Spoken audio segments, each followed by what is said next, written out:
외교통일안보에 종착역은 없다. 종창 브라더스의 종착역이 없는 종창 토크 시작하겠습니다. 오늘도 솔로예요. 저 같아요. 어디 갔어요, 짝꿍? 퐁당퐁당 같다. 그러니까 퐁당. 노래 잘했어. 다시 한번. 종창 이러는 것 같아. 그러니까요. 지금 번갈아 출연을 하고 계세요. 김종대 의원은 오늘 해군, 해군 사령부에 이분이 주로 바다로 계속 노네. 바다로 놀고 있어요. 하와이 갔다 왔잖아요. 그다음에 이제 국내에 해군 사령부에 오늘 국방위 차원에서 방문이 있대요. 그래서 11시 비행기를 타고 진해인가? 진해. 예. 네, 내려가는데요. 오늘은 창수 엉아랑 해라. 나는 오늘 해군을 좀 다녀와야겠다. 다음 주에 털겠다. 네, 이렇게 해서 퐁당퐁당 전략으로 하고 계십니다. 근데 집에 우환이 좀 있으세요. 그러니까 네, 김중대 의원은 하와이 가고 네, 또 진해 해군기지 가니라고 네, 안 나와가지고 지금 그런 상황이잖아요. 네, 네. 근데 저는 제가 계속 안 나왔던 거는 우리 차가 다리가 부러져가지고 작년에 굉장히 네. 고생하셨는데 네. 수술을 하셔가지고. 그래서 작년 이제 3월달에 안면 경련 수술하러 갔다가 후유증으로 뇌출혈을 했다가 또 지나고 나서 뇌경색까지 오는 이런 그러니까요. 아마 우리나라 의학사에 있을 수 있지 않는 그런 뇌출혈과 뇌경색이 연속 오는 그런 걸 겪었는데요. 근데 설 연휴 바로 전날 네, 또 집에서 네. 뇌출혈 환자니까 몸이 많이 삭히진 상태인데 집에서 넘어져가지고 다리가 부러졌어요. 그래서 저는 다리 부러진 거, 뼈 부러진 거는 정형외과 기술이 워낙 발전을 하기 때문에 네. 별 문제 아닐 거라고 생각했어요. 근데 뇌출혈 환자가 뼈가 부러진 거니까 그래서 병원에서 수술하기를 힘들어하더라고요. 그래서 수술 자체를 안 하려고. 예, 병원 쇼핑이라는 응급실 쇼핑이라는 이야기는 들어봤어요. 네. 그러니까 자기들이 마음에 드는 응급실을 옮겨 다니는 거잖아요. 네. 그게 응급실 쇼핑인데 우리는 이제 쫓겨다녔죠. 국내 굴지의 유명 병원 응급실을 찾아갔는데 수술하기 어렵다 그래가지고 그래서 옮겨 다니고 그렇게 해가지고 이제 지금 병원에 다행히 또 그날 밤에 입원했습니다. 설 연휴 대형 전날. 병원에서는 바로 해주지 않습니까? 응급 환자가 오면 거부할 수 없도록 돼 있지 않나요? 제가 생각할 때 이제 한 병원에서는 네, 뇌출혈 병력이기 때문에 네, 그거에 대한 자료를 가져오든지 네. 아니면은 그 수술했던 병원으로 가라 이렇게 말했어요. 그래서 저는 그거는 합리적인 이유가 있다고 생각했어요. 예. 그러면 이제 그래서 그날 다시 해당 병원. 해당 뇌출을 작년에 수술했던 그 병원으로 갔거든요. 네, 거기도 대형 병원이잖아요. 거기도 국내 굴지의 대형 병원이죠. 얘기를 해도 될 것 같아요. 얘기를 해도 병원이. 될까요? 예. 근데 삼성병원. 네, 예. 삼성병원인데 삼성이 꼭 그래. 근데 거기서는 제가 지금 삼성병원에다가 네. 이제 이의 신청을 해놨어요. 네. 근데 어떤 거냐면 응급실 입원했는데 당장 수술을 하지 않으면은 그러면은 구획 증후군이 생겨가지고 의학적으로는 90% 이상 사망할 확률이 있다 이렇게 말한 거예요. 근데 구획 증후군이라는 것은 이제 다리가 붓고 네. 막 혈관과 신경 이런 것들을 막 압박하고 네. 그렇게 해가지고 잘못하면 이제 다리가 막 녹아 들어가는 겁니다. 지금 문근영 씨가 지금 걸린 게 구획 네. 증후군입니다. 근데 서울대병원에서는 이게 붓기가 빠지고 나서 네. 시간이 지나고 나서 수술을 해야 된다 그랬는데 네. 근데 왜 당장 수술해야 되느냐? 그 삼성병원에서 그랬죠. 그랬더니 구획증후군에 걸릴 수 있기 때문이다. 그러면 여기서 했으면 좋겠다 그랬더니 여기서는 지금 연휴기 때문에 의사들이 없다. 그래요. 그러면은 그 의사 담당한 전공의 선생님들이 출근하실 때까지 기다렸다가 네. 붓기 빠지면은 네. 그때 하면 되지 않느냐. 예, 예. 그랬더니 지금 당장 안 하면은 아까 말씀드렸던 구획증후군이 생겨가지고 90% 이상 의학적이라는 말을 네. 전제를 했어요. 네. 90% 이상 사망 확률이 있다. 근데 저는 사실 잘 납득이 안 됐지만은 예, 예. 의사가 그렇게 말하니까 당혹스러웠어요. 예. 그래서 다른 병원으로 가라는 거예요. 네, 2차 어느 진료기관, 2차 진료기관 뼈 전공으로 골절 전공으로 하는 그런 병원으로 가는 아니 거예요. 자기들이 3차 진료 기관인데 자기들이 해야지 그거를 작은 병원으로 가서 하라는 거예요? 그래서 제가 다시 이제 서울대병원에서도 뇌출혈 병력이 있기 때문에 네. 그래서 수술하는 것을 자신 없어 하는데 예. 그러면은 작은 2차 진료 기관으로 가면은 거기서는 어떻게 자신이 수술할 수 없죠. 있겠느냐. 예, 그랬더니 갑자기 그때부터 막 얼굴을 막 불그락불락하면서 저를 막 노려보면서 아니 의사 말을 못 믿느냐 막 이렇게 하는 거예요. 삼성병원 의사가. 예, 그래서 제가 사실은 굉장히 당황하기도 하고 화도 많이 나고 굉장히 복합적인 심정이었습니다. 네. 근데 그때 저한테 제일 중요한 거는 어떻게 지금 우리 차는 발이 부러져가지고 막 계속 아파하고 네, 있고 소리 네. 지르고 있는데 예. 그래서 어떻게 하면은 빨리 입원을 하는 게 필요할까 그게 중요하다 생각해가지고 이제 그 의사하고 더 이상 따지지 않고 이리저리 수소문을 해서 다행히 이제 건대병원으로 갔어요. 네. 그랬더니 건대병원에서는 응급실에서 받아주고 또 마침 이제 아는 분이 계셔가지고 응급실에서 입원을 했는데 엑스레이를 찍고 전후 결과를 설명을 해주시더라고요. 네. 그래서 당장 수술하기 힘들다. 어차피 붓기가 빠지고 나서 수술해야 되는데 언제가 될지 모른다. 근데 네네. 최대 2주일이다. 2주일 이내에는 수술해야 될 거다. 그리고 구획증후군으로 될 확률은 높지 않다. 뭐 그렇게 이야기를 하는 거예요. 그래서 차근차근 설명해 주니까 그 전까지 제가 얼마나 불안했겠어요. 그러니까 이게 유명하다고 좋은 병원이 아닌 거예요. 의사가 책임을 갖고 해야 맞아요. 되는데 지금 박근혜 최순실 게이트의 제일 큰 문제 지금 박근혜 대통령 자기 책임 아니고 안종범 정호성이 한 거고 난 몰라 이렇게 최종 그 입장을 헌재 밝혔어요. 네. 이 무책임, 네? 무책임이 그렇죠. 낳은 참극이에요. 근데 지금 이 순간 현재도 병원에서 응급실에 대기 중이신 분들 예? 그렇죠. 수술 그 식구 수술하시고 지금 그 시간에 이렇게 기다리시는 초조한 환자 가족들 얼마나 많겠습니까?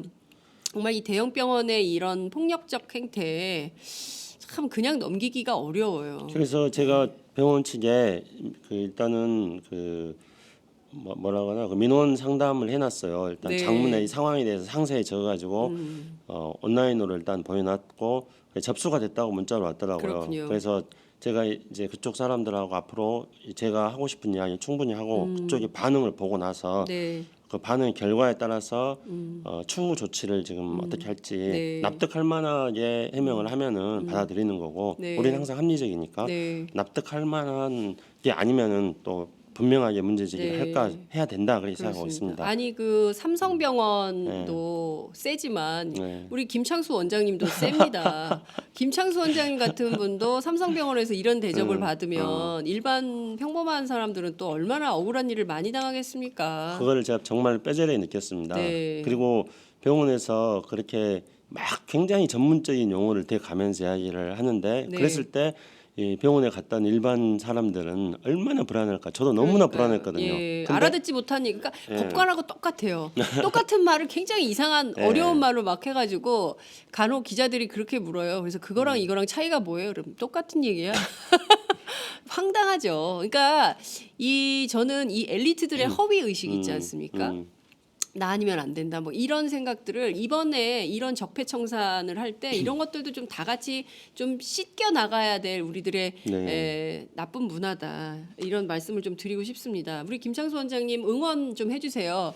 자, 여러분 제가 지금 여기 우측 상단에 카카오톡 메시지 열어놓고 기다리죠. 여기 오마이 TV 335 여기 카카오톡으로 우리 김창수 원장님 힘내시라고 그리고 또 우리 그 병원에 병석에 누워 계신 사모님. 여성운동가 정경란 힘내라 정경란 저희가 힘내라 특검 생방송 했잖아요. 맞아. 힘내라 특검 힘내라 정경란 예. 저희가 응원 방송하고 있습니다. 많이 응원을 해주시면 좋을 것 같고요. 페이스북 그리고 유튜브로도 참여 가능하십니다. 공유하기 네. 좋아요 구독하기 힘을 팍팍 주시기 바랍니다. 그래서요 감사합니다. 그리고 감사하는 의미에서요. 네. 제가 그동안에 보름 가까이 병원에 간병인으로 있었는데요. 네. 그러니까 얼마나 이제 꾀죄죄졌겠어요. 네. 그래서 오늘 아침에 출근하면서 출근이 바로 오마이뉴스로 출근하면서 꽃단장하고 왔습니다. 아니 그러니까 넥타이 메고 제가 처음 오마이뉴스 출연하면서 하면서 아마 넥타이 네. 메고 이렇게 정장 차림으로 나온 건 MBC 가는 거 아니야? 그러니까요. 네. 보기 좋으시네요. 아, 이렇게 그렇습니까? 꽃단장을 늘 해주시기 괜찮아요? 바랍니다. 그럼요. 그 시청자들에 대한 예의를 좀 갖춰주세요. 네? 꽃단장하고 오시기 바랍니다. 네. 자, 본격적인 정세 토크를 해야 될 것 같습니다. 저희가 9분 59초 지나고 있습니다. 제임스 매티스, 네. 매드독, 네. 미친 개 네. 한국에 왔습니다. 지난주에 방한을 했기 때문에 한국, 일본 두 나라를 돌고 갔습니다. 그 트럼프 대통령 선거운동할 때 한국에게 방위비 니네 나라 방위는 니네가 책임져. 예. 그러니까 방위비 더 내. 예? 예. 이런 요구가 거셌기 때문에 매티스가 오면 반드시 방위비 분담 얘기를 할 거다. 예. 근데 그 얘기가 없었어요. 예. 예. 어떻게 보십니까? 그래서 이 트럼프의 전략을 잘 알아야 됩니다. 트럼프 전략. 예, 네. 트럼프는 거래의 달인이니까요. 네. 그래서 트럼프를 어떻게 하냐면은 그 가령 봄에는 꽃이 피죠. 네. 바다에는 물이 있죠. 네. 그리고 트럼프는 거래를 합니다. 그러니까 봄에 꽃이 피는 게 당연하고 네. 바다에 물이 있는 게 당연하듯이 트럼프를 설명하는 것은 트럼프는 거래다. 이렇게 이야기할 정도로 트럼프의 가장 큰 특징은 거래입니다. 네. 그러면 트럼프는 모든 게 거래를 중심으로 해서 전략이 짜집니다. 그러면 트럼프가 방위비 분담금을 한국에게 올리라고 이야기한 거는 네. 세 가지 이유가 있습니다. 첫 번째는 자기 지지층들하고의 거래입니다. 그러니까 자기 지지층들을 선동하는 거죠. 그래서 자기 지지층들한테 우리가 한국이 안보를 지켜주고 있다. 근데 우리 국경도 불안한데 네. 한국이 안보를 지켜주고 있다. 네. 그런데 한국은 돈 안 낸다. 그러니까 한국으로부터 방위비 분담금 받겠다. 이렇게 이야기하는 겁니다. 그러면은 그 방위비 분담금을 한국으로부터 받든 받지 않든 그것은 중요한 게 아니라 트럼프의 지지자들이 흥분하는 거잖아요. 네. 그래 맞아. 트럼프가 선동가죠. 파퓰리스트죠. 파퓰리스트. 예, 그렇게 해서 1차적으로는 방위 분담금 자체보다는 그렇게 해가지고 자기 지지자들을 선동하는 것 이게 네. 1차적인 목표고요. 그다음에 이제 두 번째로 목표는 트럼프는 미국의 군대를 강한 군대로 만들려고 하고 있습니다. 그래서 강한 군대가 돼가지고 자기가 다른 나라하고 거래를 할 때 네. 자기 뒤에는 이렇게 강한 군대가 있다는 것들을 보여줘가지고 거래에 있어서의 어떤 수단을 좀 더 많이 가지려고 압박 수단을 가지려고 하는 거죠. 그런데 그러려면 돈이 많이 들잖아요. 네. 돈이 많이 드니까 해외에 나가 있는 미국에 대한 거는 해외에서 알아서 해라. 그래서 자기네들의 예산을 줄이고 그 돈으로 자기네 미국 군대를 강군으로 만들겠다 이거죠. 이게 이제 두 번째 전략인데 이건 조금 장기적인 전략입니다. 네. 세 번째로는 한국에게 그렇게 방위 분담 압력을 넣어놓고 네. 다른 걸 요구하려고 그런 거죠. 어떤 이제 트럼프의 한 2년간 트럼프가 했던 것들을 쭉 찾아보면은 한국이 잘 사는 나라다. 네. 한국과 미국이 그동안의 동맹관계인데 네. 미국은 한국에게 군대도 파견해줘가지고 한국이 안보를 지키는데 한국이 우리를 위해서 해준 게 뭐가 있느냐? 한국이 우리에게 자동차 팔아먹고 그렇게 해가지고 네. 우리의 일자리만 뺏어가고 한국은 미국과 한국과 관계에서는 미국이 전부 다 무역에서 손해만 본다. 네. 이렇게 지금 트럼프가 주장을 해왔습니다. 예, 예. 그러면 이거는 방위비 분담금을 압력을 계속 넣으면서 대신에 다른 걸 얻으려고 하는 거죠. 그거는 무역 적자 해소라든가 네. 아니면은 한국에서 뭔가 미국의 일자리 창출에 도움이 되는 것들을 얻기 위한 예. 트럼프의 딜인 거죠. 어. 그러니까 트럼프는 이 세 가지가 다 딜을 한 겁니다. 거래를 한 겁니다. 하나는 자기 지역, 자기 그 주민들 지지층들하고의 결집. 어떤 결집하기 위한 용도이고 또 하나는 미국 그 군대를 강하게 만드는데 한국하고 딜을 해가지고 한국에게 이왕이면 좀 돈을 물게 하겠다는 그런 네. 측면이고 세 번째로는 그거를 압력 수단, 협상 수단으로 써가지고 네네. 다른 걸 얻어내기 위한 경제적인 이익을 얻어내기 위한 거고 그래서 트럼프는 이렇게 복합적으로 거래를 하기 위한 목적에서 방위비 인상을 요구하고 있습니다. 그렇군요. 그렇기 근데- 때문에 지금 이 패를 미리 깔 필요 없는 거예요. 지금 와서. 그 트럼프가 미리 패를 까지 않고 한국적 상황을 좀 살피러 왔다 이렇게 네. 볼 수 있는 건데, 그러니까 북한의 선제 타격론도 얘기할 거다 이런데 그 얘기도 안 했거든요. 그 얘기도 안 했죠. 그 이야기도 선제 타격론 이야기도 네. 미국 의회 중심으로 쭉 나오는 이야기입니다. 그리고 현재 트럼프의 안보 참모들 네. 백악관 안보 보좌관인 마이클 퓰린 같은 경우도 안보 보좌관이 되기 전에 했던 이야기고요. 그리고 의회에서 인준 청문회하는 과정에서 예. 의회 의원들이 했던 이야기입니다. 의원들이 뭐 뭔 이야기를 못 합니까? 미국에서도. 그렇지만 트럼프는 네. 그런 것까지도 말하지 않고 있어요. 아. 왜냐하면은 그런 것들을 감춰놓고 있다가 네. 나중에 필요할 때 그 카드를 쓰겠다는 거죠. 그래서 이번에 매티스가 와가지고는 철저하게 자기 패는 다 숨기고 네. 일단은 한국의 이야기를 들어보고 네. 그리고 북한의 위협에 대해서 한국이 어떻게 판단하는지 그런 이야기를 들어보는 그런 차원에서의 방문이었고 또 다른 한편에서는 지금 북한하고 미국하고 트럼프하고 지금 신경전을 막 벌이고 있는데 네. 그래서 일단은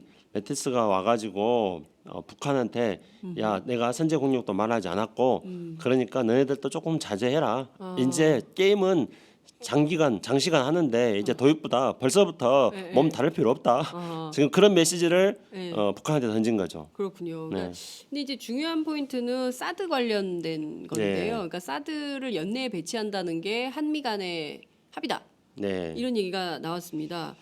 그 연내 배치를 해야 된다고 매티스 장관도 얘기한 걸로 전해지고 있는데요. 이를테면 지금 물론 탄핵이 되겠죠. 안 되진 않겠죠. 이게 참 이게 중요한 포인트인데 그렇죠. 아무튼 이제 탄핵 이후에는 이제 조기 대선 국면이 열리고 조기 대선 이후에는 저희가 좀 스텝을 좀 밟아보겠습니다. 조기 대선이 열리고 조기 대선 이후에는 이제 새로운 정부가 꾸려지게 네. 되기 때문에 사드와 관련해서만큼은 지금 박근혜 정부가 그 막 이제 끝나는 정권이 뭐 이렇게 하냐 새로운 정부하고 협상을 해야 된다 이런 네. 주장이 계속 많았어요. 예. 이 점은 좀 어떻게 보십니까? 우선은- 메티스가 왜 그렇게 한민구 장관과 만나가지고 이거를 연내에 끝내려고 할까요? 그게 그 변화 과정을 세심히 좀 추적해 볼 필요가 있습니다. 네, 지금 미국의 정부가 출범해가지고 네, 사드 이야기가 처음으로 나온 거는 한민구 국방부 장관하고 메티스하고 전화 통화했습니다. 네, 메티스가 한국 오기 전에 며칠 전에 전화 통화를 했는데요. 거기서 사드 이야기가 나왔어요. 그런데 한국 국방부가 그렇게 말했어요. 국방부가 예, 우리나라 미국에서- 국방부가 예, 미국이 얘기한 게 미국이 아니고 말한 게 아니에요. 그러니까 예, 그래서 미국의 백악관이나 미국 국방부 사이트에는 네. 한민구하고 메티스하고 전화 통화해서 사드 이야기가 나왔다는 것 자체가 일체 없어요. 미국 국방부 홈페이지나 이런 예, 데 보면요. 백악관에도 마찬가지고요. 백악관에도 그렇고요. 예, 근데 한국 국방부만 사드를 배치하기로 했다고 전화 통화에서 논의했다 이렇게 나와요. 그래서 외신들을 다 보다 외신들도 사드 배치 이렇게 나와요. 네. 한미 국방장 회담에 사드 배치하기로 네. 했다. 그런데 그 외신들도 전부 미국발 보도가 아니라 한국발로. 한국 국방부가 그렇게 말했다고 이야기하는 거예요. 그래서 여기가 우리가 주목해봐야 될 이거 지점입니다. 그러네요. 이 얘기를 첫째, 지금 예. 제가 알기로는 여러분 이 얘기는요 처음 나오는 얘기입니다. 제가 이제 그래서 다 뒤져봤어요. 네. 그러니까 검색을 해가지고 다 뒤져봤는데 마찬가지입니다. 그 네. 다음에 첫째 근데 이제 그 국방부 장관 메티스가 와가지고 네, 한미 간에 합의하는 거는 네. 연내 배치였어요. 네, 그러니까 여기서 또 사실 중요한 변화예요. 그러니까 네. 작년까지는 원래 그러니까 2016년 7월 8일 날 한미가 사드 배치를 합의할 때는 2017년 12월 배치였어요. 예, 그렇잖아요. 그렇죠. 예, 대선과 맞물리는 거라고 맞아요. 해가지고 우리가 예, 의문을 드리. 그런데 맞아요. 작년부터 갑자기 국방부가 네, 6, 7월 배치를 이야기했어요. 맞아요. 그렇죠. 그런데 이번에 한미 국방장관이 만나서 발표를 할 때는 올해 12월 배치였어요. 네, 그러니까 6, 7월 배치를 한다면은 그것이 가속화잖아요. 그렇죠. 배치를 가속화하는 거였는데 네. 그런데 한미 국방장관 회담에서 12월 배치를 이야기하니까 네, 작년에 있었던 그 사드 배치의 6, 7월 배치 가속화 네, 이게 조금 이제 수정이 돼가지고 숨고를 여유를 조금 둔 걸로 생각할 수 있는 그런 한미 국방장관 합의였어요. 네, 그렇잖아요. 예, 예. 그런데 한미 국방장관 합의가 끝나고 나서 또 사드 배치를 6, 7월 달에 한다. 네, 이게 또 흘러나오기 시작했어요. 네, 근데 이 흘러나오는 것도 미국발이 아니라 한국발인 거예요. 그래서 이제 여기에서 의문이 좀 갑니다. 네, 네. 일단 의문을 제기할 수 있는데 왜 근데 한국 정부가 이렇게 예 한국에서 그러니까 계속 지금 자가 발전하는 거예요? 하는 측면이 있다는 거죠. 물론 미국 국방부가 그 말을 안 했는지도 모르겠어요. 실제로 네. 한미 간에 합의했는데 네, 그렇게 안 했는지는 모르겠지만 적어도 드러난 것에 따르면은 계속 사드 배치에 대해서 이렇게 어떤 펌프질을 하는 거는 한국 국방부고 미국은 조금 더 속도를 조금 더 늦추려는 이런 식으로 지금 비춰지고 있습니다. 보여진 보도에 따르면은요. 근데 한 가지 우리가 주목해 봐야 될 거는 한 가지가 아니라 두 가지입니다. 네. 주목해 봐야 될 거는 첫째로 그 우크라이나에 네, 이제 사드 관련된 시설들을 배치하기로 했어요. 루마니아에 사드가 배치돼 있거든요. 네. 그래서 루마니아에서 이제 우크라이나로 사드 관련된 네. 시설들을 또 추가로 배치하기로 했는데 네. 나토에서 네, 우크라이나의 사드 관련 시설 배치를 연기하기로 했어요. 나토가. 예, 예. 나토가 연기하기란 이유는 예, 트럼프 대통령하고 네. 푸틴하고의 그 둘이 아. 가까우니까 두 사람의 사이를 고려해가지고 네, 네. 일단은 좀 기회를 보는 거예요. 그래서 사드 배치를 가속하지 않고 시간을 좀 두겠다 해가지고 우크라이나에 정확하게 사드에 어떤 시설들을 좀 배치하려고 하는지는 잘 알려주고 있지 않고 있습니다만 그 연기한다 지금 이렇게 나왔습니다. 네. 첫째는 그거예요. 그러니까 두 번째로는 그 매티스가 온 날 네. 주한 러시아 대사가 네. 사드 배치에 대해서 아주 초강경 발언을 했어요. 그렇기 때문에 여기서 이제 우리가 이 두 가지 사실에서 알 수 있는 거는 러시아는 사드 배치에 대해서 굉장히 강경하게 유럽의 사드 배치 그리고 한국의 사드 배치 모두가 네. 다 러시아는 강력하게 비판하고 있다는 거고 네. 네. 그다음에 푸틴과 트럼프 그리고 미국 국무장관이 된 그 텔레스 국무장관하고 트럼프 네. 아니 푸틴 네. 텔레스하고 푸틴 그러니까 미국하고는 지금 미국 대통령이나 미국 국무장관은 모두 푸틴하고 가까운 사이예요. 그렇기 때문에 우리가 추측할 수 있는 거는 네. 미국은 푸틴하고의 관계를 고려해 가지고 사드 배치에 대해서 조금 신축적으로 그러니까 네. 안 한다 이런 게 아니라 네. 사드 배치를 좀 숨고르기를 하려는 그런 징조들이 여러 군데서 지금 보이고 있습니다. 네. 그런데 한국 정부는 사드 배치에 대해서 자꾸 펌프질을 하고 있는 걸로 지금 그렇게 파악이 되고 있습니다. 네, 그러니까 오히려 미국보다는 한국 정부가 일종의 국내 정치용으로 사드 배치에 속도를 내는 겁니까? 근데 그렇게 보기에도 중국의 반발이 너무 거세서 롯데 뭐 민간 기업이긴 합니다만 이게 이제 중국에서 하고 있는 사업 일부를 철수한다는 거 아니겠어요? 그러니까 하도 그 중국의 압박이 심해가지고 그래서 이제 사드 배치 때문에 이렇게 엄청난 혼란이 있는데 미국은 좀 천천히 가려고 하는 반면 한국 정부가 왜 이렇게 과속 자가 발전하는 거냐 이유가 뭐냐 도대체. 그래서 그거는 작년에 사드 배치를 할 때 네. 그러니까 7월 8일 날 사드 배치 발표를 했습니다. 작년에 네, 그러면서 배치하겠다고 발표는 7월 8일 날 하고 네. 배치는 2017년 12월 달 하겠다 했어요. 그러니까 그때부터 의문이 갔습니다. 네. 왜 하필이면은 배치는 대통령 선거가 있는 2017년 12월이냐.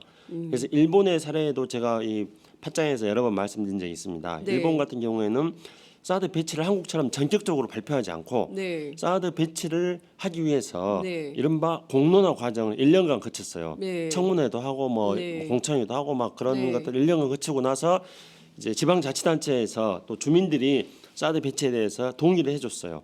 그러니까 이제 결정을 하고 나서 4개월 만에 배치를 완료했어요. 네. 근데 우리는 완전히 딴판이잖아요. 그렇죠. 우리는 주민들이 전부 반대하고 그렇죠. 성주 김천 시민들 매주 촛불 집회에 네. 오시는데 지난주 저희가 이제 인터뷰를 했을 때 만약에 그 정부가 강행한다면 우리도 그 물리력을 동원해서 막을 수밖에 없다. 우리는 그 공사 못하게 할 거다. 온몸으로 막겠다 이런 말씀 주고 계시거든요. 그러니까 네. 일본하고 분위기가 완전히 다른 그렇죠. 거죠. 그러니까 다른 결정적인 건 어떤 거냐면은 일본은 공론화 과정을 충분히 거쳐서 네. 주민들의 동의를 구했다는 점. 네. 근데 한국은 공론화 과정을 전혀 안 거치고 그렇습니다. 우리 김종대 의원이 작년에 밝힌 것처럼 네. 7월 8일 배치하기 3일 전인 7월 5일 날도 네. 국방부 아니라고 장관은 배치를 부정했었죠. 그러니까 모르고 그래요. 있었던 거죠. 모른다고. 예, 그러니까 아니라고 전격적으로 해버렸잖아요. 맞습니다. 그러니까 주민들과의 의견 수렴 과정이라든가 국회에서의 공론화 과정 뿐만 아니라 국방부 장관도 모르게 전격적으로 결정해 버렸습니다. 이게 일본하고 큰 차이죠. 그다음에 네. 일본은 결정하고 나서는 배치는 4개월만 했습니다. 근데 우리는 전격적으로 결정하고 나서 배치는 18개월 후에 하겠다는 거예요. 네. 그 대선에 맞춰서. 그래서 거기에서 또 왜 하필이면 대선이냐 그런 의문을 제기했습니다. 그런데 결국에는 대선을 안보 이슈로 좀 해보겠다. 그렇죠. 그래서 이제 제가 그 이런 결론을 정파의 내리 이익이 있는 겁니까? 그래서 그 결론을 내리기 위해서 이제 네.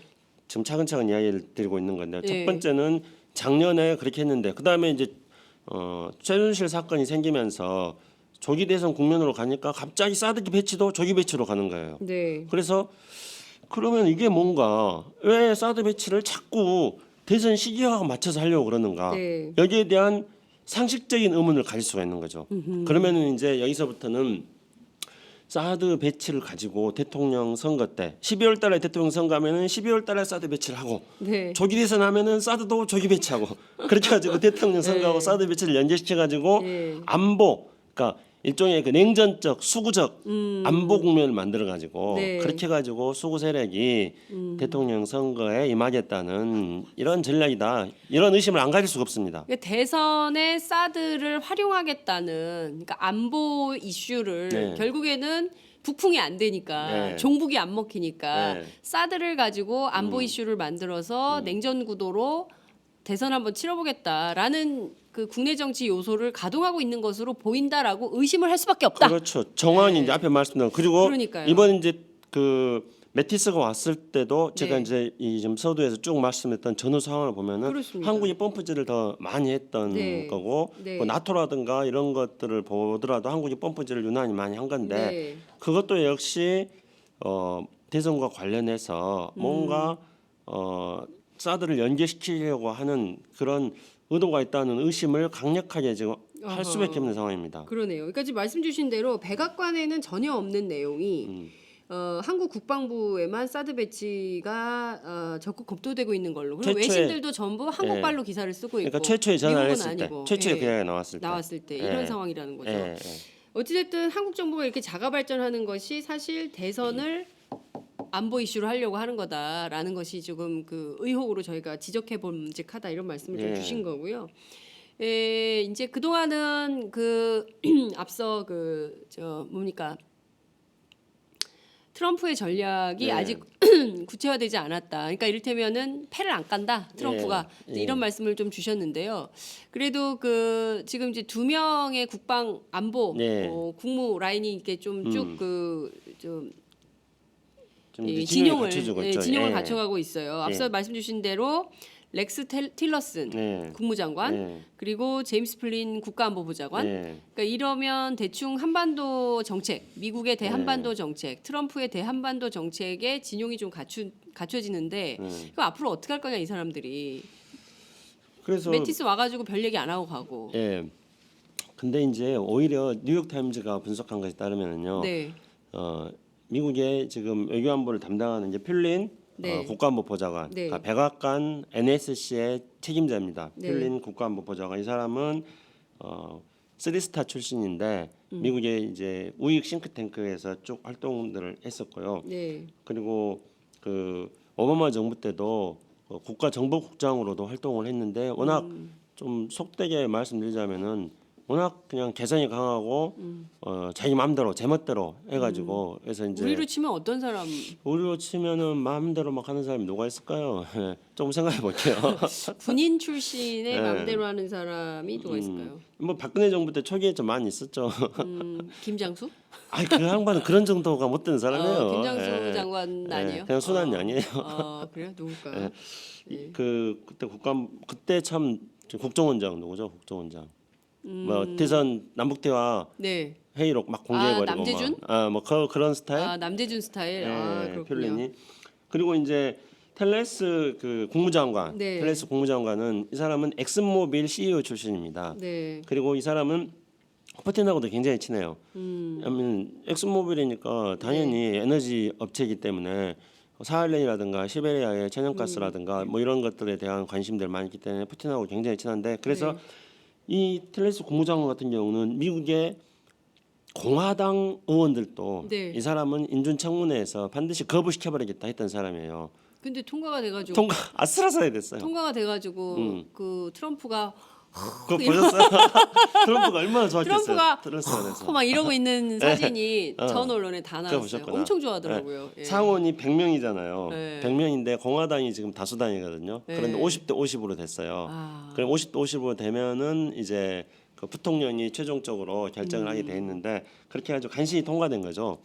근데 이 사람은 그 엑슨모빌 CEO 출신이니까 네. 트럼프 입장에서 본다면은 러시아하고 거래를 하는데 이 사람만큼 적임자가 없는 거예요. 그래서 엑슨모빌 CEO를 그 국무장관에 앉혔다는 건 트럼프가 우리가 생각하는 정상적인 외교를 하는 것보다도 네. 우리가 이제 익숙한 게 있습니다. MB 때 자원외교, 뭐 자원외교 하면서 그냥 온갖 군데 다니면서 전부 그래요, 다 맞아요. 이렇게 예. 좀 돈을 많이 벌었지 않습니까? 맞습니다. MB 각각에서. 그러니까 트럼프도 그런 텔레스를 엑슨모빌 CEO 출신의 국무장관으로 앉힌 거는 그런 것들을 우리가 연상해 보면은 그러니까 퓰리는 남재준을 생각하면 되는 거고 네. 그러니까 텔레스 국무장관을 앉힌 거는 MB 때 자원외교 했던 걸 생각해 보면 되는 거고요. 네. 근데 이 두 사람이 오히려 굉장히 문제의 인물들이다. 아. 뉴욕타임즈는 그렇게 보고 있어요. 그래요? 그리고 이 사람들이 할 수 문제적 인간들이 문제적 인물들이 네. 한반도 정책을 문제적으로 하면 어떡하죠? 그래서 이제 문제인데, 근데 오히려 이제 매티스 있잖아요. 네. 매티스는 이제 야전군 출신이고, 네. 그래서 중동에서 이제 잔뼈가 굵은 중동 그 사령관 출신이기 때문에 네. 별명이 그 매드 독이었어요. 미친 게. 네. 매드 독이어가지고 이 매티스가 초강경 인물일 거라고 생각을 하면서 이제 우리 언론에서 또 이 사람에 대해서 주목을 했던 거였죠. 네. 그런데 이번에 매티스가 온 걸 보니까 네. 이 사람이 초강경 인물이 아닌 거예요. 이 사람은 와가지고 자기는 청취를 하기 위해서 왔다. 그러니까 듣기 위해서 왔다. 한국으로부터 들어보고 또 경청 투어예요? 경청 투어를 한 거예요. 그 생각보다 강경파가 아닌 거예요. 그런데 뉴욕타임즈 기사가 이걸 설명해 주는 거예요. 네. 그래서 미국의 대외 정책은 앞으로 이 필린 백악관 NSC 국가안보 보좌관과 그 다음에 틸러스 틸러스. 국무장관과 이 양자의 정신없는 행동 사이에서 매티스 국방부 장관이 균형을 잡아줄 거다. 오히려 미친 개가 그 정도로 지금 막 나가고 있는 거예요? 그렇게 봐야 되는 트럼프 거죠. 이제. 전략 정책이. 그러니까 이제 현재로서 본다면은 네. 거기에 이제 한 가지 더 한 사람을 더 우리가 주목해봐야 할 사람, 뉴욕타임즈는 세 사람을 이야기했는데요. 네네. 우리가 지금 현재 트럼프 정부의 주요 그 강요들이라든가 백악관 참모들을 보면서 추가로 주목해야 될 사람이 세 사람이 되어 있습니다. 한 사람은 배넌이라는 사람인데요. 네. 배넌이라는 백악관 선임 고문인가 그랬습니다. 그러니까 이런 직책을 갖는 사람을 우리가 항상 주목해야 돼요. 그러니까 특별한 타이틀이 없이 선임 고문 이렇게 돼 있으면은 그 타이틀이 명확한 사람은 업무 범위가 정해져 있잖아요. 그렇죠. 근데 선임 고문 이렇게 돼 있으면은 이게 뭘 하라는 거야? 그렇죠. 그러니까 힘이 없으면은 네. 아무것도 못 하는데 네. 힘이 있으면 다 하는 거예요. 다 하는 거죠. 근데 이 배넌 이 사람은 미국의 일종의 극우파의 대표적인 사람입니다. 미국의 극우 잡지를 만들어 가지고 네. 지금 유럽에서 전부 다 그 파퓰리스트들 극우파들 준동하고 있잖아요. 네. 이들하고도 다 네트워크를 하고 있는 사람이고, 그리고 야, 미국이 완전히 극우의 나라. 지금 그렇게 가고 있는 거죠. 자유의 나라에서 극우의 나라로 예. 가고 있네요. 그래서 유럽에 있는 지금 이제 프랑스의 르펜? 국민전선에 네. 르펜이라든가 독일이라든가 덴마크 이런 쪽에서 이제 극우주의자들이 지금 활개를 네. 치고 있는데 이 사람들이 희망이 누구겠습니까? 아 트럼프요. 트럼프가 이제 당선되는 걸 보면서 열광을 하는 거예요. 근데 참 그 몇몇 기자들이 지난 광화문 촛불 집회 취재하면서 이제 동시에 그 서울시청광장에서도 열리잖아요. 네. 이제 그 집회를 이제 동시에 취재하는 기자들이 많은데요. 그 광화문 촛불 때도 왜 되게 사람이 많았잖아요. 네. 그래가지고 막 숨이 막힐 정도로 저희가 진행하다가 숨이 막힐 정도로 네. 이렇게 막 꽉 차가지고 움직일 수 없을 때 음. 그때 저는 정말 그 사고 날까봐 엄청 걱정을 했거든요. 예. 예, 혹시 만일의 사고가 벌어지지 않을까. 그래서 제가 첫째도 안전, 둘째도 안전, 셋째도 안전이다. 맞아요. 안전을 굉장히 강조를 많이 했어요. 특히 어린아이 보이진 않, 사람은 많지. 애들은 키가 작으니까 잘 안 보이잖아요. 그리고 혹여라도 애를 밟거나 이래서 막 우우하다가 확 쓰러지고 그렇죠. 이러면 정말 걱정을 많이 했어요. 근데 모든 분들이 정말 질서정연하게 차분하게 그리고 다 행복해요. 낑겨도 괜찮아. 낑겨도 좋아. 막 이런 분위기로 막 했는데 반대로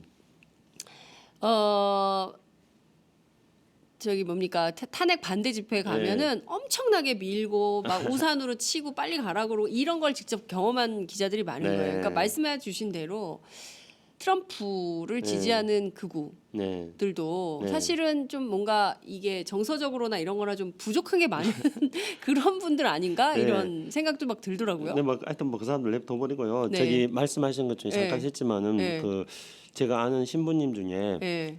로마에서 10년간 계시다가 지금 들어온 신부님 계십니다. 근데 뭐 쉽게 표현하자면은 우리나라 카톨릭의 로마 대사 같은 역할을 하셨던 분이에요. 근데 이제 그분이 오셔가지고 제가 평소에 이제 저랑 친분이 두터워서 광화문 촛불 시위 현장에서 여러 차례 뵀습니다. 근데 저랑 같이 있는 것들을 보신 이 우리 팟짱 청취자 여러분들께서 애청자들께서 저한테 그 신부님 옆에 그때 같이 있었죠. 저한테 그렇게 정말요? 말을 걸려다가 차마 말을 못 걸었습니다. 아. 이렇게 하시는 분들도 계셨습니다. 네. 근데 그 신부님께서 하신 말씀이 그 로마에서 교황 행사를 할 때 인파가 그냥 막 엄청나게 많은 인파가 몰린다는 거예요. 근데 워낙 오랫동안 그런 행사를 많이 했기 때문에 그 로마의 교황을 뵈러 온 사람들은 많은 인파가 참석하는데 다 익숙해져 있다는 거예요. 그래서 네. 이분들이 발을 이동할 때 발을 높이 안 든다는 거예요. 사람들하고 막 밀릴 때도 발을 높이 들면은 옆 사람 발을 밟을 수 있고 그러다가 네, 넘어질 네. 수 있고. 네. 그래서 신부님께서 광화문 집회에 계속 참석하시면서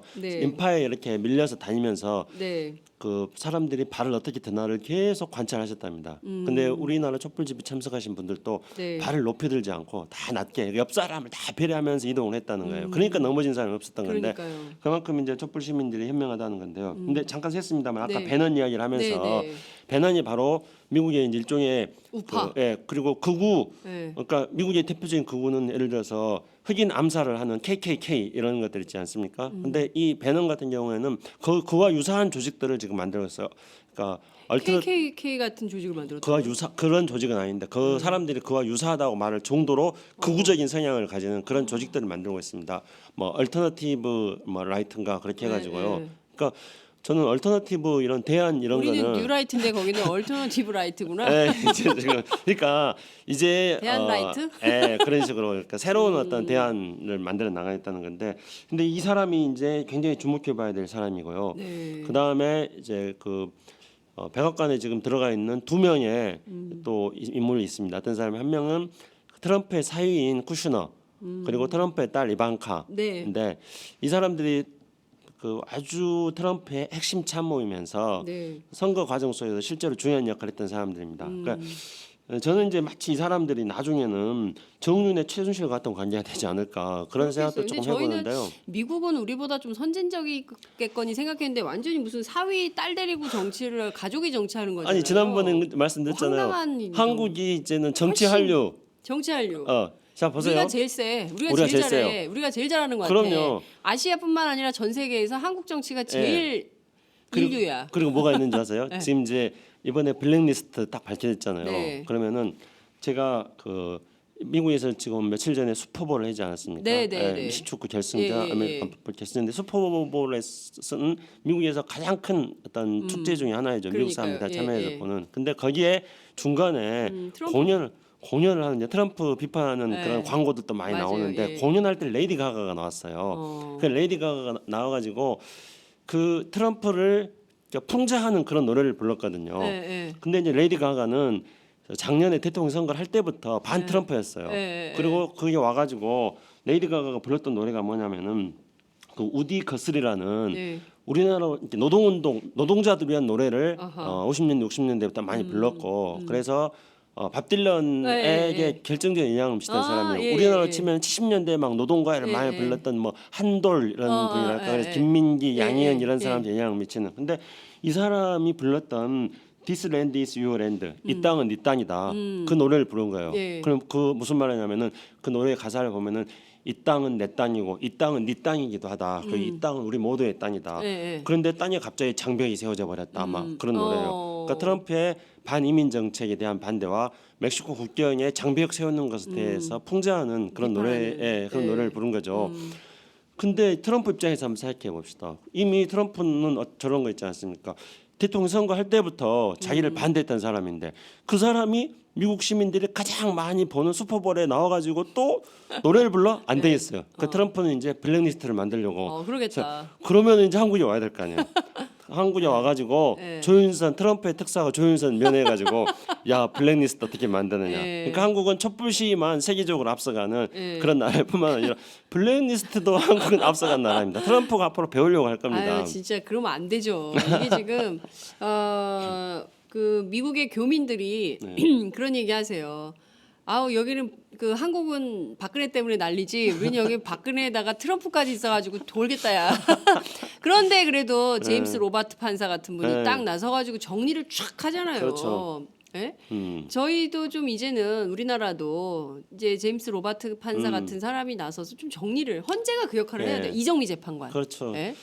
그래서 이제 한국과 미국을 잠깐 좀 비교해 보는 걸 했는데요. 네. 그러면은 이제 지금 현재 트럼프 시대는 그러니까 한국으로 치면은 저는 그 이명박과 그러니까 비즈니스 프렌들리 대통령이잖아요. 네. 그 이명박 대통령과 그 다음에 허경영. 그러니까 막 현실 가능성, 실현 가능성 없는 것들을 막 국민들한테 팍팍 던지는 이 허경영과 그 다음에 박근혜 대통령 밑에서 비선 실세가 있었던 정윤회, 최순실이 있었던 이것과 그다음에 이것에 반대하는 촛불 시위가 지속적으로 있었던 것과 이게 다 합쳐져서 동시에 나타나고 있는 게 현재 트럼프 시대입니다. 그러니까 트럼프 대통령은 이명박 더하기 허경영 더하기 박근혜 더하기 정윤회 더하기 네. 최순실이 다 합쳐져 있는 게 지금 미국의 트럼프 시대의 백악관의 네. 모습이라고 볼 수 네, 있고요. 예. 거기에다가 지금 촛불 시위까지 미국에서 일고 있는 그러니까 한국에서 10년간 있었던 것들이 이 순간 미국에서 지금 벌이고 있기 때문에 한국이 10년은 더 미국보다 좀 앞서간다고 봐야 될까요? 어쨌든 네. 이제 미국 상황이 그렇게 미국에 계시는 우리 동포들께서 네. 걱정거리가 두통거리가 지금 2배나 늘어나 버릴 그러니까요. 수 있는 그런 상황입니다. 그렇습니다. 근데 어쨌든 그 아까 말씀드렸던 이제 그러면 퓰린, 메티스, 텔레스 국무장관 사이에서 메티스가 우리가 강경파라고 생각했지만 오히려 이 사람이 이제 균형을 잡아주고 있는데 거기에 이제 배넌이라는 극우주의자가 예. 백악관 정책에 이제 트럼프에게 결정에 영향을 미치는 거예요. 그러니까 트럼프 머릿속에다가 반이민이라든가 난민을 막기 위한 어떤 장벽을 세우는 거라든가 이런 것들을 전부 다 집어넣어준 사람이 일종의 배넌이 배넌이거든요. 싱크탱크라는 거죠. 예, 트럼프의 뒤에서 싱크탱크. 트럼프의 영혼을 이렇게 통제하는 전략가 예, 사람인 거죠. 그러면 이제 이런 구성원들 면면을 볼 때 네. 가장 큰 특징은 이들이 뭐 극우 파퓰리스트다 이런 측면보다는요. 극우 네. 파퓰리스트된 측면도 있고 또 하나의 측면은 돈으로 거래를 할 수 있다는 네. 또 그런 측면도 있고 그다음에 이들의 현재의 관심사는 IS 문제하고 네. 그다음에 통상 문제에 있어서의 중국 문제이고 네. 그다음에 이들의 아직 그 드러나지 않는 주요한 관심사는 러시아하고 어떻게 뭘 한번 해볼 것인가. 네. 그러니까 러시아하고 해가지고 IS를 격퇴시키고 시리아 문제를 해결하고 러시아하고 잘해가지고 그 지하자원 가스 문제에 대해서 새로운 어떤 성장 동력을 만들어 볼까. 네. 이런 게 이 사람들의 주요 관심사이고 그래서 한국은 큰 관심사는 현재는 아닙니다. 그런 상태에서 이제 메티스가 와가지고 네. 그러니까 우리가 걱정했던 것만큼 메티스가 강경한 행보를 하지 않았다는 네. 점에서 네. 우리는 한숨을 조금 돌릴 수 있는 상황입니다. 네. 그런데 네. 거기에 이제 긴장을 놓치면 안 되죠. 그렇죠. 왜냐하면 네. 한국 국방부가 자가 발전을 계속해가지고 그러니까요. 뭐 예. 사드 배치를 막 예. 원래 연말까지 하기로 한 걸 갑자기 6, 7월 근데 그런 언론 플레이를 계속 하고 있는 거잖아요. 현재 계속 하고 있는 거죠 지금. 이게 진짜 심각한 상황인데요. 오히려 말씀 주신 대로 퓰린이나 틸러슨이나 배넌 사이에서 미친 게 네. 메티스가 균형을 잡는다고 하니까 뉴욕 타임즈가 그것도 지금 참 그렇게 보고 있습니다. 그러니까요. 뉴욕 타임스의 이런 보도 자체가 그 또 하나의 어찌 보면은 참 뭐랄까요? 그러니까 미국 지금 현재 미국이 짜여져 있는 팀들이 얼마나 갑갑한 팀이면은 메티스 같은 미친 개라고 한 사람이 균형을 잡을 정도 역할을 네. 하겠느냐 이런 식으로 그렇죠. 바로 반어적으로 생각해 볼 수 단어적 있는 표현이라고 거죠. 볼 수 예. 있겠네요. 자, 어쨌든 이제 지금 한미 관계 그리고 또 사드 배치 문제 저희가 이제 좀 짚어봤는데요. 중요한 문제 중에 하나가 개성공단 네. 남북 관계 발전 아니겠어요? 그러니까 남북 관계가 잘 이를테면 경제적으로, 문화적으로 여러 가지로 이제 관계 개선이 된다면 결국에는 한반도의 전쟁 불안이나 이런 것도 좀 사라질 수 있는 거잖아요. 그러니까 일종의 평화 협력, 동북아 평화 협력 체제가 다자간에 형성이 된다면 그 자체로 안정이 되는 것인데 그게 안 되도록 만들고 있는 요소가 있는 것이잖아요. 이제 네. 그 중에서 이제 핵심적으로 개성공단은 국내 경제적으로도 큰 피해를 입힌 이런 상황인데 박근혜 대통령이 개성공단 폐쇄 결정을 내렸던 것이 작년 2월 10일이에요. 예. 이제 이번 주 금요일입니다. 1년을 네, 맞이하는 1년 됐죠. 겁니다. 예. 어느 날 갑자기 직장을 잃게 된 분들이 벌써 1년이 지난 겁니다. 네. 이 문제를 좀 짚어봐야 될 것 같아요. 그렇죠.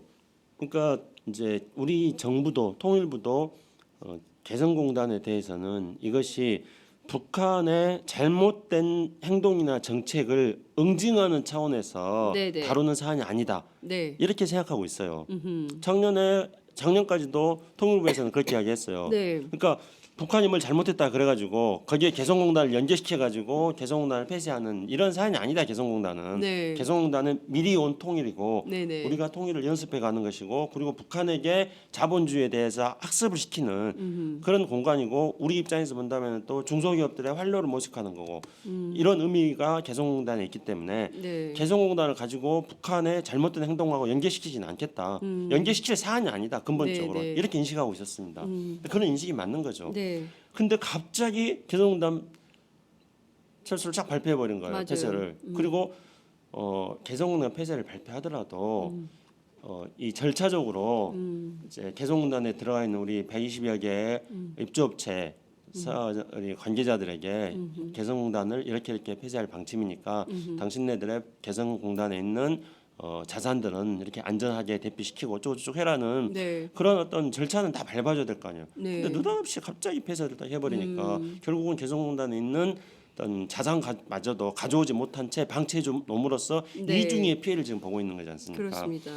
그래서 개성공단은 남북한 공동 번영의 상징이고 그리고 우리가 경제적으로 어려움에 지금 저성장 상태에 계속 놓여 있는데 그래서 새로운 성장 동력을 만들 수 있는 하나의 시험 무대인 거죠. 네. 그리고 개성공단을 잘해가지고 개성공단 하나뿐만 아니라 앞으로 개성공단 같은 유사한 공단을 10개 정도 만들자는 겁니다. 그렇습니다. 예, 그렇게 하면은 북한을 그렇게 해가지고 경제적으로 북한을 변화시켜서 네. 그래서 북한이 한국에게 의존하게 만들고 그렇습니다. 한국이 없으면은 북한 경제가 안 돌아가게 만들고 네, 네. 그렇게 해야지 우리가 북한에 개입할 수 있는 네. 수단들이 많아지고 그렇게 해야지 북한이 우리 말도 잘 듣게 되고 그러지 맞습니다. 않겠습니까? 그래서 네. 우리가 정말로 전쟁이 없이 평화적으로 통일을 하려고 한다면은 네. 그런 것들을 북한에게 먹히게 하기 위한 수단을 우리가 많이 가지고 있어야 되지 네, 않겠습니까? 그게 그렇습니다. 개성공단인 거죠. 네, 네. 그래서 개성공단 이렇게 폐쇄시켜버린 거는 예. 참으로 답답하고 안타까운 노릇인데 자, 지금 말씀 주신 대로 네. 그 이제 탄핵이 먼저입니다. 네, 탄핵이 먼저 잊으면 안 됩니다. 탄핵이 먼저. 예. 그다음에 이제 조기 대선. 그렇죠. 대선 탄핵 끝난 먼저. 다음에 이제 새로운 정부 네. 뭐 이렇게 되는 건데 네.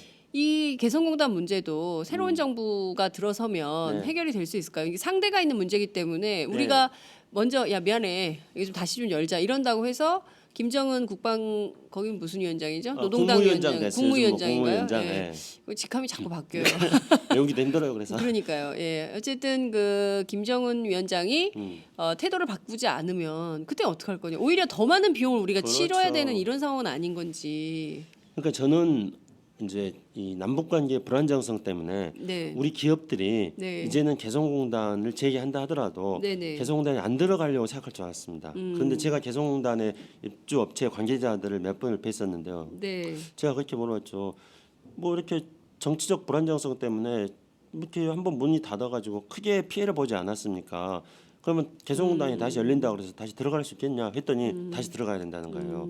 왜냐하면은 그만큼 개성공단이 가져다 주는 이익이 크다는 겁니다. 네. 그리고 그렇게 오히려 더 많이 들어가서 또 개성공단 이외에 많은 것들을 만들어서 북한이라든가 남한 정부가 이거를 다시는 폐쇄하지 못하게 그러니까 개성공단의 오히려 사이즈 규모를 더 키워버려야 된다는 네. 거예요. 예. 근데 사실은 재작년인가요? 북한이 개성공단의 가동을 중지시켰을 때 이거를 네.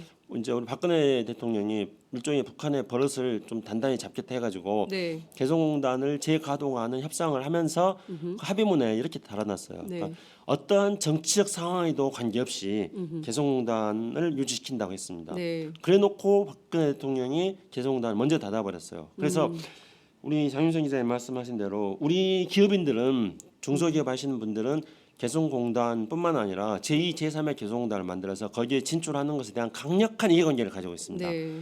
근데 이제 장윤성 기자님 말씀하신 것처럼 문제는 뭐냐면은 두 가지가 있는데 첫째는 네.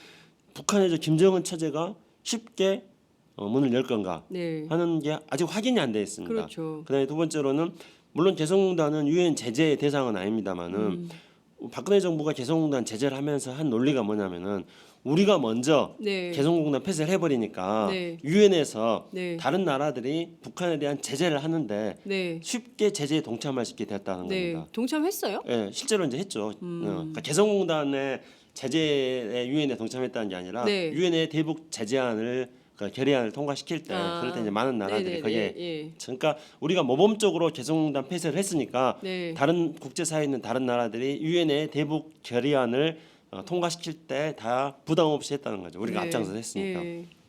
그러면 이제 근데 참 그 근- 미련한 짓 아니에요? 그러니까 이제 이거는 개성공단 폐쇄를 유엔 결의안하고 연결시켜버린 게 박근혜 정부인 거예요. 네. 원래는 개성공단은 유엔 결의안하고 직접 연계가 없는 건데요. 그러면 이제 자연스럽게 자기 무덤을 지금 판 스스로 겁니다. 판 거죠. 예. 예. 재개시키려면 그러면 이제 두 가지 변수가 생겨버린 거예요.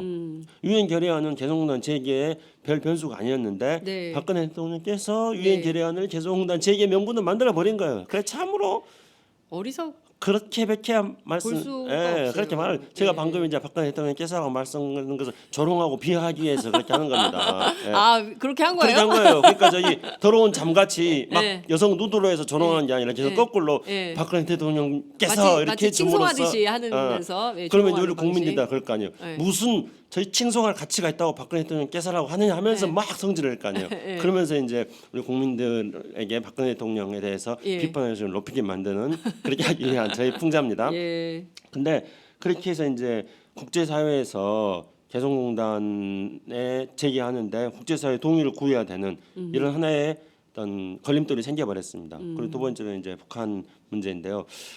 김정은 북한의 그 국무위원장이 어떻게 나올지는 알 수가 없습니다. 왜냐하면 남북 대화가 다 단절되어 있기 때문에 네. 김정은을 만난 사람이 없어요. 그러니까요. 예, 물론 이제 김대중 대통령 돌아가셨을 때 그때 이제 북한에서 조문단 온 것 때문에 김정일 네. 북한 위원장 그 사망했을 때 네. 이호 여사라든가 이런 분들이 가셔서 네. 잠깐 뭐 상중에 이렇게 뭐 얼굴을 마주친 적이 있었습니다만은 네. 차분히 만나서 이야기를 해본 적이 있기 때문에 북한의 김정은 위원장이 대체 뭔 생각을 하고 있고 어떻게 할지 우리는 지금 이제 알 수 없잖아요. 그래서 그렇죠. 북한이 뭐 튕기면 어떡하지? 충분히 그렇게 생각해 볼 수 있는 겁니다. 그러니까요. 결국에는 더 많은 우리 국민 세금을 들여서 어쨌든 남북 대화와 협력 그리고 또 경제 협력 그러니까 어쨌든 지금 북방 경제 안 하면 여기서 출구가 없기 네. 때문에 어쨌든 대한민국의 미래 비전을 위해서라도 경제 교류는 할 수밖에 없는 건데 네. 그럴 때 하던 것마저 무위를 돌렸기 그러니까요. 때문에 더 큰 비용을 치러야 되는 그렇죠. 이런 상황 그리고 특히 재산 몰수를 해버렸잖아요 개성공단에 대해서 그리고 또 북한은 기존의 자신들의 입장을 바꾸려면 그 바꾸려면 또 돈 들잖아요. 그러니까 참 이게 한 번 할 때 정책을 제대로 잘해야 되는데 그러지 못하는 이 참 그러니까 트럼프 답답한 시대가 대통령입니다. 트럼프가 지금 등장했기 때문에요. 만약에 개성공단이 계속 돌아가고 있다면은 네, 트럼프는 아까도 말씀드렸듯이 트럼프를 상징하는 거 만약에 바다에 물이 있다 해는 동쪽에 뜬다 네. 이렇게 말하는 지극히 당연한 것처럼 트럼프를 설명하는 지극히 당연한 거는 트럼프는 거래의 달입니다 이런 거거든요. 그러면은 돈이 되는 곳에 트럼프의 관심은 쏠립니다. 그렇기 때문에 개성공단 하나 하고 그다음에 그게 수익이 발생하고 그리고 네. 개성공단 하나뿐만 아니라 제2 개성공단, 제3의 개성공단을 만들어서 수익이 발생하고 네. 그렇게 된다면은 그런 것들을 가지고 트럼프하고 예를 들어서 어떤 미국 자본을 북한에 투자를 유치할 수 있는 방안들을 연구해 볼 수도 있는 거고 네, 네. 그러니까 물론 이거는 현실 가능성을 가지고 이야기하는 게 아니라 트럼프하고 우리가 딜할 수 있는 거 수단을 우리가 많이 활용할 수 있지 않겠느냐 네. 이렇게 이제 생각해 볼 수 있는 거예요. 지금이야 트럼프 자체에 대해서 우리가 불확실성에 시달려 가니까 어떻게 될지 예측 불가능하기 때문에 단지 트럼프는 거래 모든 문제를 거래로 생각하니까 우리가 트럼프하고 거래할 수 있는 수단을 많이 가지는 게 좋은 거죠 우리한테는. 그렇습니다. 아유 참 답답한 전국을 보내고 있는데요. 그래도 꽃피는 봄이 오면 우리에겐 좀 변화가 있겠죠. 네. 원래 이제 4월 벚꽃 대선을 예상을 했었는데 이거 쉽지 않을 것 같아요. 5월 연휴를 지나고 나서 대통령 선거를 하게 되나? 우리 살짝 장윤선- 아쉬움이 있어요. 아니 장윤선 이사님이 광화문에서 중계를 하시면서 네. 5월 달은 우리도 민주정부 세워놓고 휴가 좀 가자 연휴 좀 즐기자 그래서 가족과 함께 연휴를 즐기자. 그러니까 가족과 함께 연휴 좀 즐기게 해주세요. 헌법재판소에 제가 진짜 기자 이런 청탁하면 안 되는데 김영란법 위반인가? 진짜 청탁하고 싶어요. 모든 국민들이 100일 동안 힘들게 광화문 광장을 지켰습니다. 5월 연휴만큼은 진짜 가족들과 함께 어디 강원도가만 가면 안 되죠. 어디가 됐든 산과 들로 바다로 여행 갈 수 있게 좀 해주세요. 그래서 그 정말 그 촛불 국민들이 내수 경제 활성화에 관광으로 기여할 수 있게 네. 헌법재판소가 노력해야 된다고 저는 생각합니다. 5월 연휴 놀아야죠. 예? 그 유럽은 막 2주씩 휴가 간다면서요 그렇죠. 여름에. 예. 지금 사실은 이제 낙관하기 어려운 상황으로 지금 되고 있지 않습니까? 네. 그래서 2월 탄핵 지난주 촛불에서 그렇게 간절히 원했습니다. 네. 네, 이제 2월 촛불은 사실상 물 건너갔습니다. 이정미 대법관 사태가 3월 13일이죠. 예, 그러면 3월 13일 이전에 탄핵이 돼야 되는데 네. 이제 3월 13일 이전에는 탄핵이 될 거로 생각합니다.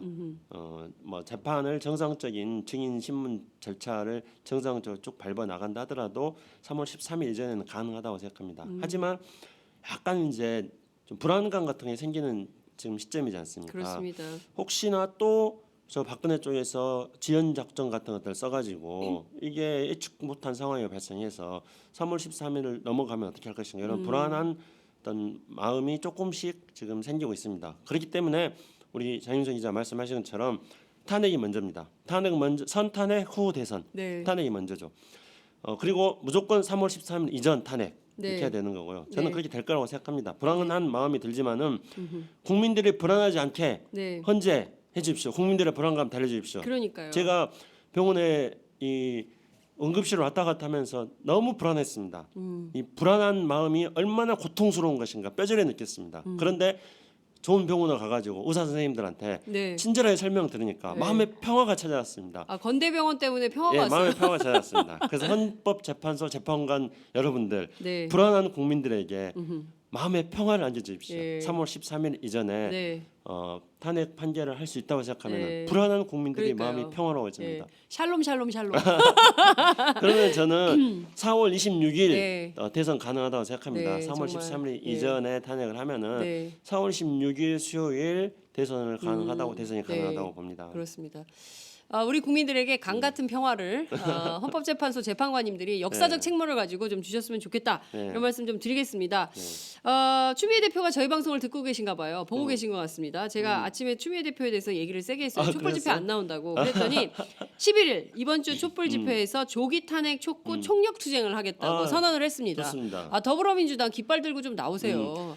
좀 그 국민들이 불안하지 않게 그렇죠. 예, 그 원내 일당인 더불어민주당이 앞서 나간다. 좀 보여주셨으면 좋겠어요. 네, 예. 저는 이제 더불어민주당 추미애 대표께 이렇게 말씀을 드리고 싶습니다. 네. 그 동안에는 이제 민주당이 촛불 시위에 나오면은 또 민주당이 막 깃발 들고 나오면은 혹시나 이 촛불 시위가 네. 국민들의 어떤 촛불의 순수한 의미가 훼손돼 가지고 뭔가 정치권과 결탁한 식으로 되어버릴까 봐서 신중하고 사려 깊은 행동을 했다 이렇게 제가 평가를 해준다면 네, 이제는 네.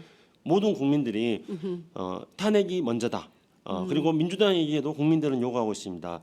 대선보다는 탄핵이 먼저다. 그렇습니다. 그렇기 때문에 이런 국민들의 뜻을 받아가지고 민주당도 대선보다 탄핵이 먼저다는 의지를 보여줘야 됩니다. 그걸 보여주기 위해서 이번 촛불에 추미애 대표가 나오시는 것에 대해서 저는 네. 두 손 들고 환영합니다. 네. 11일 다 모여서 헌법재판소가 이상한 생각에 휘말리지 않도록 네. 다들 힘을 좀 모아 주셨으면 좋겠습니다. 류선미님께서요 유튜브 댓글로 앞서 이제 사모님 네. 힘내라 정경란 네. 힘내세요 남일 같지 않습니다 이렇게 응원 메시지 주셨고요 여러 의견들 있었다는 점 저희가 이제 전해드리겠습니다. 11시부터 이재명 성남시장의 기자회견이 있었는데요 저희가 그 장면을 좀 이어서 보내드리도록 하겠습니다. 오늘 말씀 여기까지 듣지요. 고맙습니다. 네, 감사합니다.